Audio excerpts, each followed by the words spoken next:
This is part 3 in a series where I explore the tutorial levels of Dark Souls and how they prepare new players. If you haven't watched the previous 2 videos, I heavily suggest you go back and do so, as I'll be referencing them fairly often. However, this time, we're going to be studying Dark Souls 3 and the Cemetery of Ash.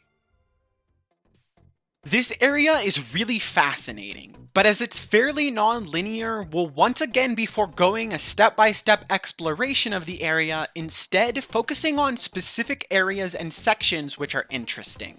The Cemetery of Ash very obviously has much more in common with the things betwixt than the Undead Asylum. Once again, the area is quite short and very loosely structured, similar to the things betwixt. This makes sense, as despite referencing Dark Souls 1 often and very obviously being intended to pull from nostalgia by using areas like Anor Londo, in its world design, Dark Souls 3 is much more similar to Dark Souls 2 than Dark Souls 1. It's relatively linear, especially compared to the openness of the first game, so perhaps it's unsurprising that the game pulls much more from the tutorial of the game whose design it most closely mirrors.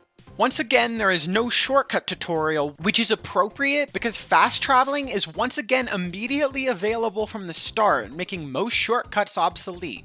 The presence of the man-eater crystal lizard fulfills a very similar purpose to the Cyclops in the things betwixt, teaching new players that certain enemies should be returned to later and might be too difficult when you initially encounter them. Once again, this lesson would be better suited in a less linear game, but including this lesson definitely doesn't hurt. Neither the Cyclops or Crystal Lizard are impossible to defeat by any means, but they are far and above more difficult than any other enemy in the area, and it could be argued that the Crystal Lizard is even more difficult than the area boss, Udix Gundyr. There is this cheeky strategy you can use on this cliff to deal extra damage, but I'm unsure if its existence is intentional, so I'm not gonna read too far into it.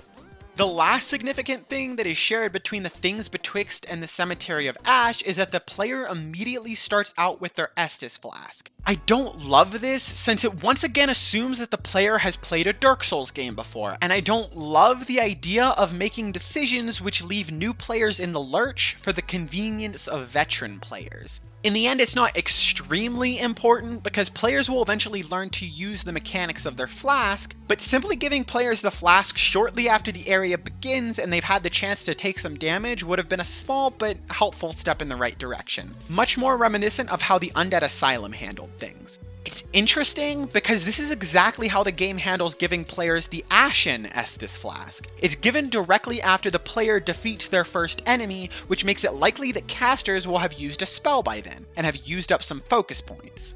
Both FP and the Ashen Estus Flask itself are new to the series, so giving players access to them shortly after the start rather than immediately allows players to get an idea of what's going on, as every player is essentially a novice in regard to their existence and use.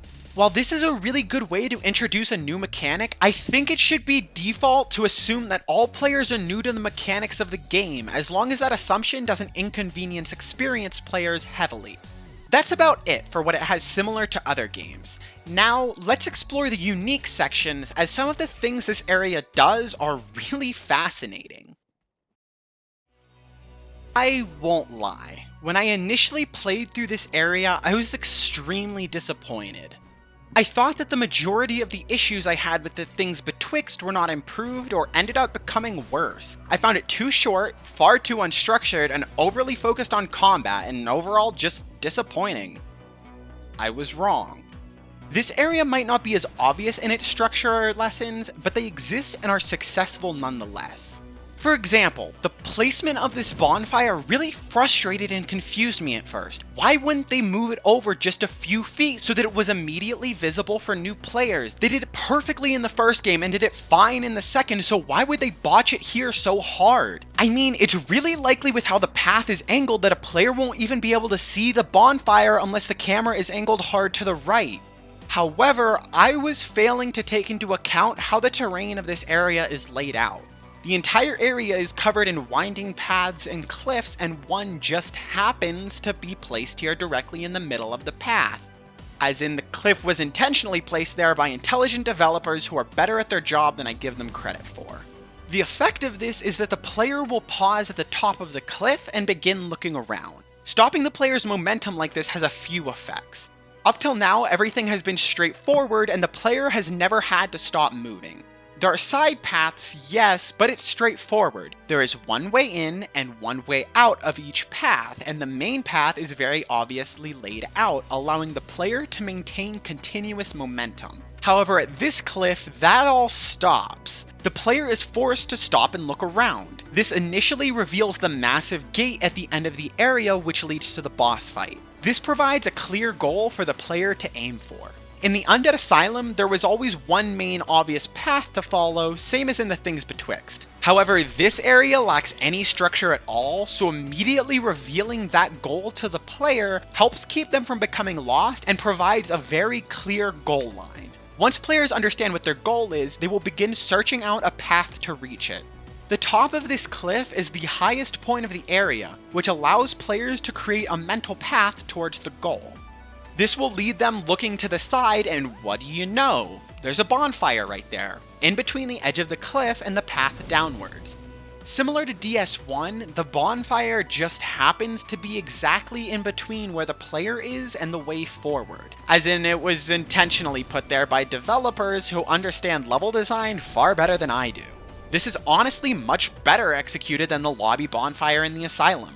All of the best executed lessons in these tutorials fulfill multiple purposes, and while in Dark Souls 1 the bonfire placement was simply a clever way to ensure players use the bonfire before proceeding to the boss room, in this case, however, the bonfire placement both ensures that players will use the bonfire before progressing, while also ensuring that players have a good understanding of the area and have a clear goal in mind first. So in retrospect, had the developers placed the bonfire over here like I would have initially expected, it would have been a seriously inferior decision. Let's address another decision made by the developers that I initially found disappointing. In my previous video, I stated my issue with how Dark Souls 2 taught players how to utilize a plunging attack, and addressed how giving a player a tool and then allowing them to discover how best to use it on their own is far more effective than giving them a tool and then telling them what situation it should be used in. That's why it was so disappointing for me to reach this part of the tutorial, right near the boss door. It's almost exactly the same situation used in the Things Betwixt, with a weak, unaware enemy standing immobile at the bottom of a cliff. This segment doesn't teach about acting under pressure or even the full benefits of plunging attacks, but it does teach something that no other segment this far has taught: decision making.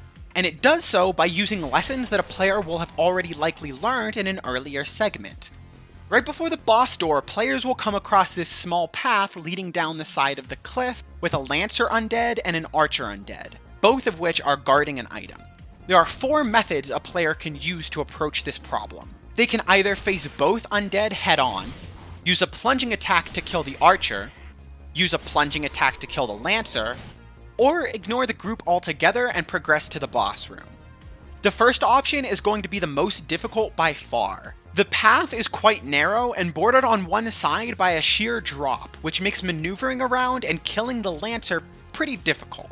Meanwhile, the Archer will be safe to fire at the player. It's certainly not impossible, might not even be difficult by any means, as the enemies are relatively weak, but it is by far the most challenging of the player's options. The second most difficult option is to kill the Archer instantly using a plunging attack. This option is definitely better, but is far from optimal. If the player chooses to do this, they will quite literally be stuck between a rock and a hard place, with the cliffside to the right and behind them, a sheer drop to the left, and the Lancer to their front. While they did deal with the Archer, they are in a similar situation where their positioning is still quite non-optimal. By far the best decision is to use a plunging attack on the Lancer, as that leaves the Archer vulnerable and alone where he can be disposed of easily. The fourth non-option is to simply ignore the enemies entirely, but placing an item behind them both means that players generally won't choose this option intentionally. Players who take time to think about what would be the best course of action and then execute that plan to the best of their abilities are likely to have an easy time with this entire situation. Players who don't think things through and rush in or die in the process have the opportunity to try again in an effort to nab that sweet, sweet item. The entire process teaches players the value of decision making and planning. While the consequences for messing up here are low and there isn't much of a challenge, this segment gives players the tools to deal with enemies later in the game who are much more difficult and challenging, where they'll need to plan to defeat a boss or clump of enemies. That plan might not necessarily involve plunging attacks at all. It could utilize an item, a different weapon, or an environmental hazard. This is what really makes this segment shine. While this example uses a plunging attack, that's not what it's about. I've discussed how giving players tools is really important in tutorials, but this segment isn't even doing that. It's exposing them to an entire concept in which multiple tools they've been taught can be utilized. It seems like a simple concept that planning gives a significant tactical advantage, but ensuring the players have the chance to realize these concepts is really what a successful tutorial is all about, preparing the player for the rest of the game. Let's get to the boss fight though, because it is by far the most fascinating part of the area and the single best executed teaching method used in all three of these tutorials. Once players defeat this boss, they are almost guaranteed to understand how to fight and approach a boss fight with varied types of bosses.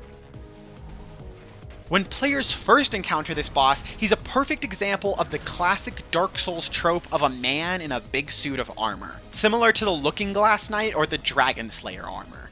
Since these bosses are such a common staple in the Dark Souls series, it makes sense to teach players how to fight them early.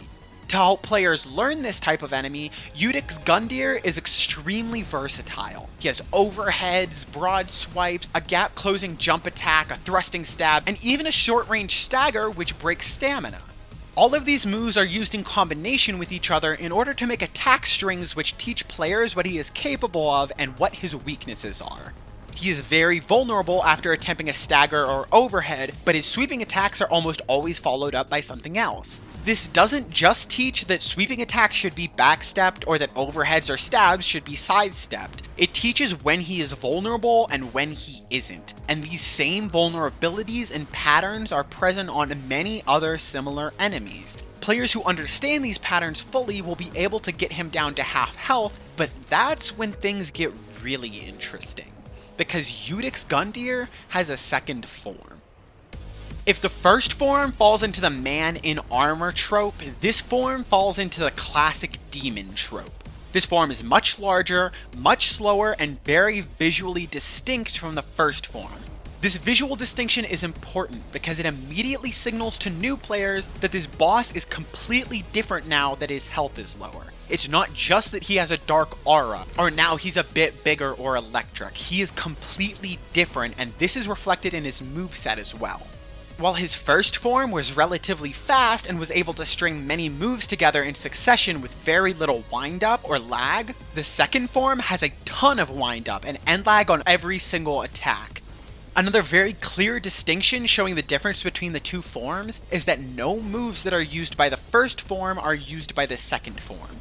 Sure, they both have overhead attacks, wide sweeping attacks, and jumping attacks, but the mechanics, damage, frame data, and visuals of the attack are completely separate, and each has attacks that the other doesn't have anything similar to, such as the staggering elbow jab from Form 1 and the tail attack from Form 2 used to keep players from circling behind him. For all intents and purposes, these two forms are completely different bosses, and that's honestly genius. This means that even though the player has already learned the basic concepts of fighting a human-like character in a suit of armor, they now have to learn how to deal with the massive, difficult to dodge attacks of these more demonic style bosses. This means that the entire process of learning how to fight this style of boss has to be repeated and redone completely. By the time the player beats the second form and ends the fight, they will have learned two completely separate attack patterns which will benefit them for the rest of the game. This is how you integrate a boss into a tutorial. This is how you let players know that this game isn't a cakewalk, but give them the tools they need to approach the rest of the game. Almost every single boss in Dark Souls 3 either falls under the armored human archetype or the massive demon archetype. Yet this one simple boss fight at the very beginning of the game prepares players to face every boss on this list. That's what a tutorial should be. To conclude, let's discuss whether the Cemetery of Ash is a successful tutorial, and whether or not it properly prepares new players for the rest of the game. Based on what we discussed, I would absolutely say yes. The Cemetery is far less a traditional tutorial than the Undead Asylum, but it is still able to teach players effectively without holding their hand. It introduces players to combat mechanics and gives them tools and concepts which will be used repeatedly throughout the rest of the game. And basically every player who finishes this tutorial will come out having a good semblance of knowledge about what they need to do for the rest of the game. I would absolutely say that the Cemetery of Ash is successful. So, that's it. The Undead Asylum, the things betwixt, and the Undead Cemetery. While all are far from perfect, after studying these levels heavily, it's very obvious that the developers know what they're doing. The Dark Souls series is notoriously challenging and difficult, but these levels show that the developers don't intend for these games to be impossible. Far from it. Challenge exists when a player is tested and pushed to the limits of their skill. It's impossible to properly challenge a player if they are wholly unaware of the rules of the game and the tools that they have at their disposal. Only once a player fully understands what's involved in succeeding can they truly be challenged. In this aspect, the tutorials are a bit hit and miss. The Undead Asylum easily does this best as it teaches players the widest variety of concepts, but an argument could be made for the Cemetery of Ash as well, as it only teaches a few concepts centered around combat, but teaches these concepts in extreme depth. In this regard, it's quite difficult to compare the worth of different tutorials as they all have their strong and weak points with little similarity. However, one thing is clear. Each and every Dark Souls tutorial is well made and designed in a way leagues above how most other tutorials are designed. I've greatly enjoyed making this series and just digging really deep into analyzing a small part of a game. If you enjoyed, please let me know because I'd love to keep making videos in this style in the future. Did I miss a facet of the Undead Cemetery that prepares players well for the rest of the game? Is there another game with a tutorial that you find interesting or well designed? Let me know down below, and if I find another tutorial that is nearly as fascinating, I could very well make another one of these videos or another series. If you'd like to keep up to date on the channel and watch other analyses in the future, feel free to subscribe because I'm making more content than ever. I'd like to leave a massive thank you to those who have listened this far in this series, because these videos have been some of my favorite by far, and I appreciate the people who have been watching them even though they're so long compared to my other content. So once again, thank you for watching. I really appreciate it. And as always, I'll see you in the next one.